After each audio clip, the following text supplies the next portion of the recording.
that darn Cardi Jew? They're making us ravenous look horrible.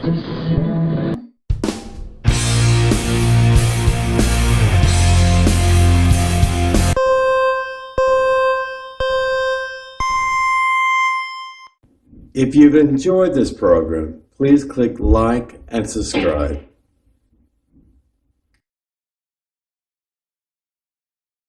Welcome and welcome again, and shalom to another exciting edition of Torah Watchman Show International, hosted by none other than your humble servant, Reb ben-Emmett. This is part of our Torah cycle again. My primary emphasis for my company is teaching Torah. This is Parshah, Tzav. This is continuation from our essay and our story from the last Parshah. Interesting enough, if this wasn't a leap year, you would have had a double whammy with Tzav and the previous Parshah that I covered last week. I'm going to do things a little bit different this week because I've almost lost my voice. You probably heard some changes in my voice since my previous videos. I'm actually going to have to go and visit the doctor soon.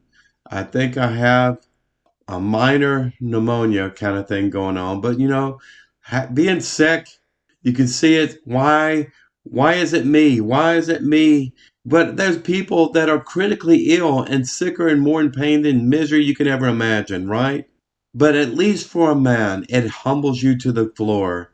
And you say, Rafula Shalima, please forgive me. Whatever is holding your blessings back, reveal it to me now. And it builds within you a stronger man or a stronger woman. So our Parshah, Va'akra, Leviticus chapter 6, verse 1 to chapter 8, verse 36. The word Tzav means command. And this expression Tzav literally implies an urging for now and for future generations. You heard in Hebrew, Vador, that's what it means. Those words mean so much to me because God's promises made to the patriarchs of blessed memory and the matriarchs of blessed memory are just as applicable to me. And that defines the meaning of Jehovah, which means I will be the same to you as I was to them. Now, this is the law of the ascending offering. It is an offering that ascends upon the pyre of the altar all night until the morning, and the fire of the altar shall be kept burning in it. The priest shall put on his linen garment, and his linen breeches shall he put on his body, and take up the ashes which the fire hath consumed with the ascending offering on the altar, whatever type of animal sacrifice it may be. This is a large, I would say more square, four-horned elevation altar, also known as the ascension altar, because literally the kohen gadol and his sons or grandsons or the priests that were allowed and nominated literally had to go up on a makeshift ladder or step to be able to load these animals on top of this large altar. So what it says here, he shall take off his garments and put on the other garments and carry the ashes outside the camp to a clean place. You can imagine how soiled these beautiful sacred garments that they were told to wear. And imagine how many ashes would accumulate around the edges of this altar. So what's important here is good housekeeping, because the altar had to be kept pure before the Lord our God. The fire upon the altar shall be kept burning in it. It shall not be put out. So there's always something burning there, because among possibly 2 million or more tribal Jews surrounding the tabernacle, which is a large rectangular shape, a makeshift tent. If you could, I have images behind me, you could see this. So the priest shall burn wood on it every morning and lay ascending offering in order upon it, and burn it on the fat of the peace offering. Since sin is a continual human state, I would say sins of omission more than commission. Because the Jews have learned so much since the golden calf incident and the plagues and everything that fell after that horrible sin that was burned into the DNA of their being. Since people were sinning continually, this altar had to be lifted up before the Lord their God as atonement for them. Remember what I said last Parashat. Quickly, these animals were transmuter devices in which the sin was literally removed from the human beings there and were burned and canceled out and destroyed forever in the ashes that I just read. The ashes would be removed outside the tabernacle area. As in a previous Parshah, Vayakra, that we introduced the book of Leviticus, here too are recounted the laws of ascending offering known as Olah, which will fall underneath that like the Pakal lamb, which we're most familiar with Pesach, which is coming up in our next major holiday. There was also the meal offering, the Menka. Sin offering is known as Chatat. Guilt offering is known as Asham, and peace offering is known as Shalamim. And the repetition, many new details are added here. And these are opportunities, folks, for mitzvot, for good deeds, if you pay attention to the details here. A general difference is that Vayakra addresses itself to the one bringing the korban, the individual, while the laws of Tzav are addressed to the kohen priest who offers it up upon the altar, outlining his duties and specifying the portions of the korban that was given to him. Thus we read of the kohen's duty to keep the fires of the altar constantly burning and to remove the accumulated ashes each morning on action called the Terumat Hatashin, which was the first activity of the daily service in the sanctuary. Like I said, housekeeping. So this was a day in and day night activity that all the Levitical priests shared in some portion of these mitzvot.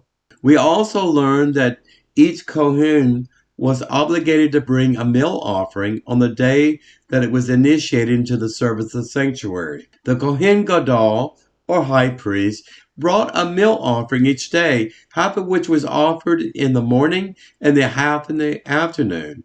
A lot of these temple sacrifices, incidentally, are emulated as a various prayers in our Siddur for our Shakri's prayer, morning and middle afternoon and evening prayers. If you're an Orthodox Jew, Carter Jews focus on 2 prayers a day, which essentially focus upon our Shema's, half of which was offered in the morning, half of the afternoon. This is where Carter Jews pick up 2 prayers for the Shema in the morning and Shema in the evening. These offerings, as well as the other type of meal offerings brought by the kohen, are burned in their entirety on the altar. Meal offerings brought by everyone else are eaten by the kohanim, and a handful has been removed for the burning on the altar. The sin offering and the guilt offering are both eaten by the kohanim after the prescribed chalavim, which is the veins of fat, are removed and burned on the altar. It is strictly forbidden, and I emphasize forbidden, to leave to leave over any part of the korban past the prescribed time, 1 day and 1 night for the chatat and asham, 2 days, and the intervening night for the shalamim.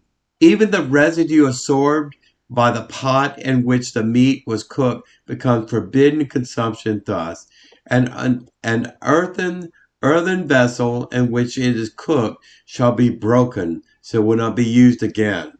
It was very purposeful by its intent and its creation for these events, which were timed by the Lord our God. And it is cooked in a copper pot. It shall be scoured and rinsed in water. You may ask, why are these commandments so precise and so detailed? Well, what happens when food is overcooked? What happens when food is exposed to natural elements?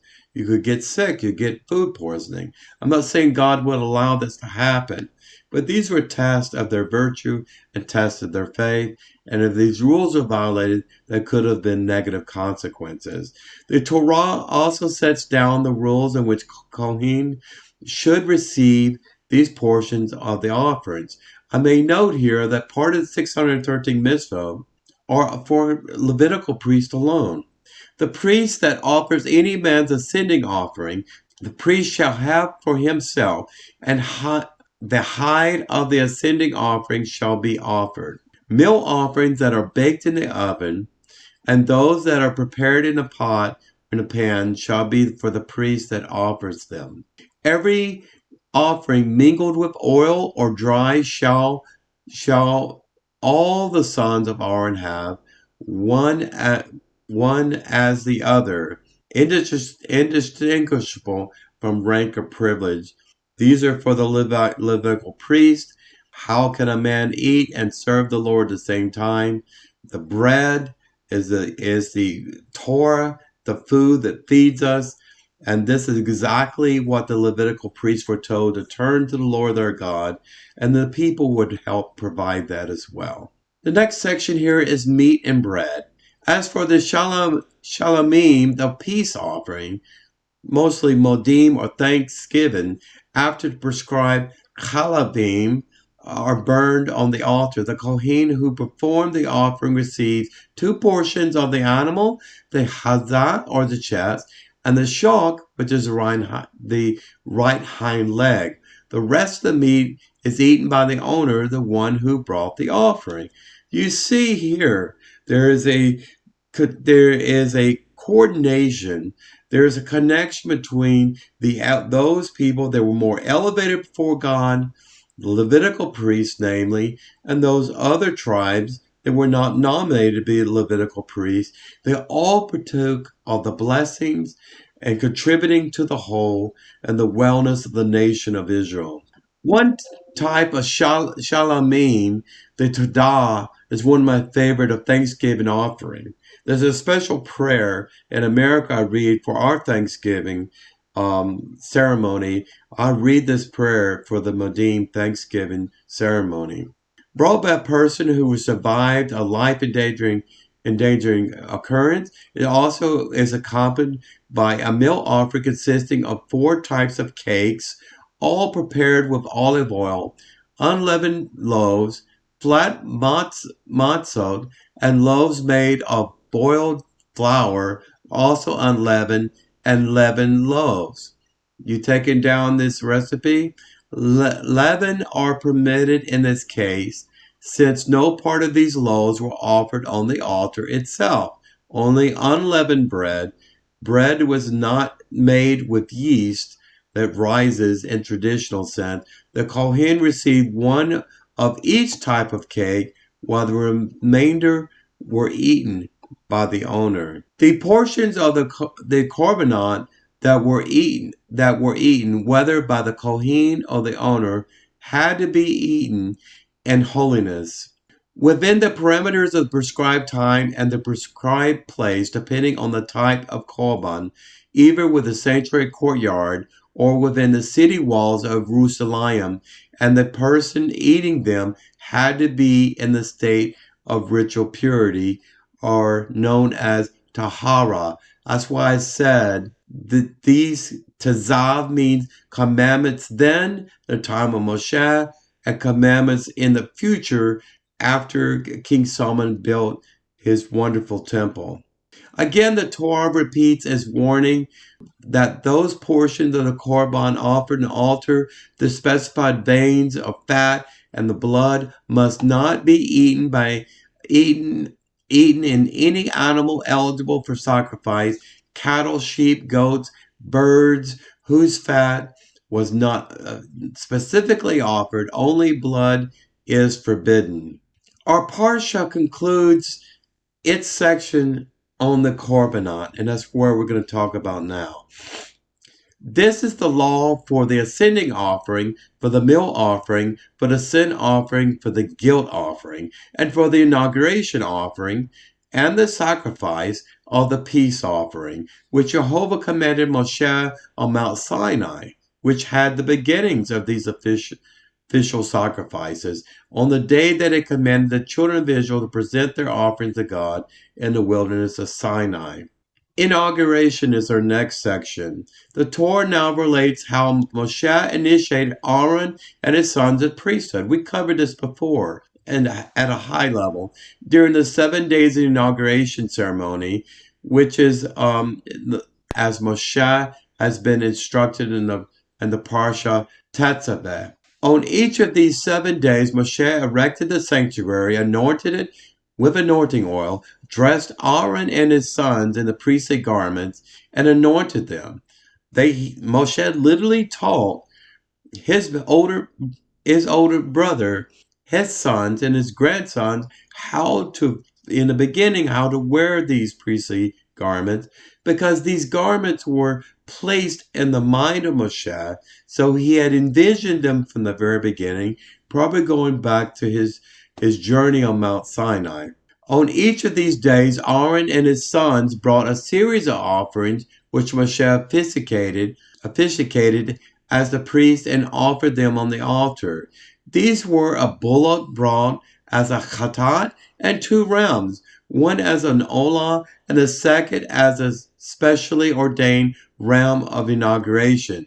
And the procedure followed, which was similar to that of the shalami. Moshe said to Aaron and his son, "Cook the meat at the entrance of the tent of the meeting, and there eat it with the bread that is in the basket brought with the consecration. Whatever remains of the meat and the bread you shall burn in fire. And finally, you shall not go out of the doorway of the tent of the meeting for 7 days, until the days of your consecration are ended. For 7 days shall he consecrate you." Aaron and his sons did all the things which God had commanded by his hand Moshe. So this concludes the 7th Aliyah portion that wraps up this Parshah. I would like to point out clearly while my voice holds out, and I'm going to remember this video for posterity's sake, on days which I did not feel as well as I wished. Again, everything happens for a reason. Even the timing of this special Parshah Tzav occurs by itself as a separate Parshah once every 4 years when we have a leap year, and which we're introduced to as the 2nd month of Adar the 2nd. I hope you enjoyed this Parshah. I hope it was needful for you. I hope it has brought some clarity in something that was a little bit confusing before.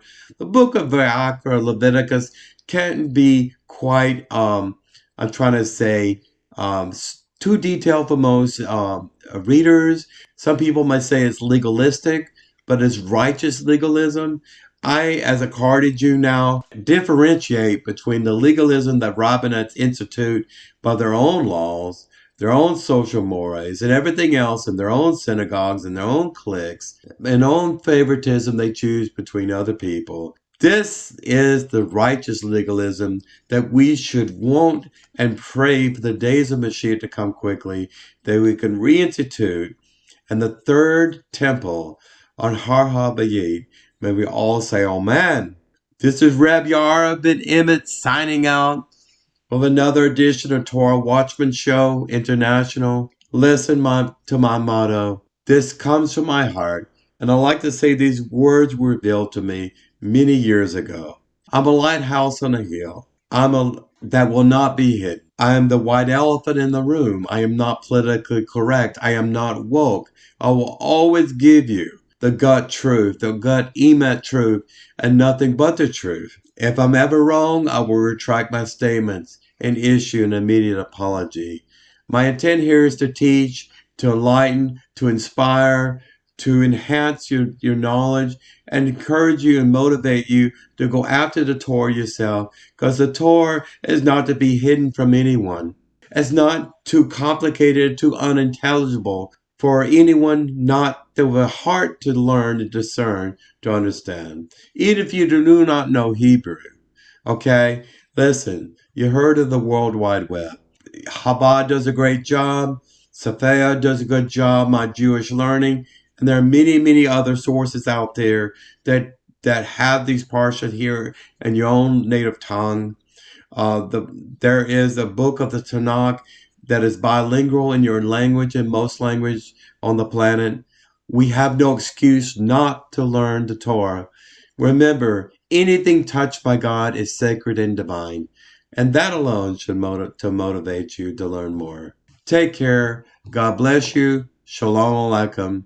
Until the next time, before you say, I miss Rabbi ben-Emmett.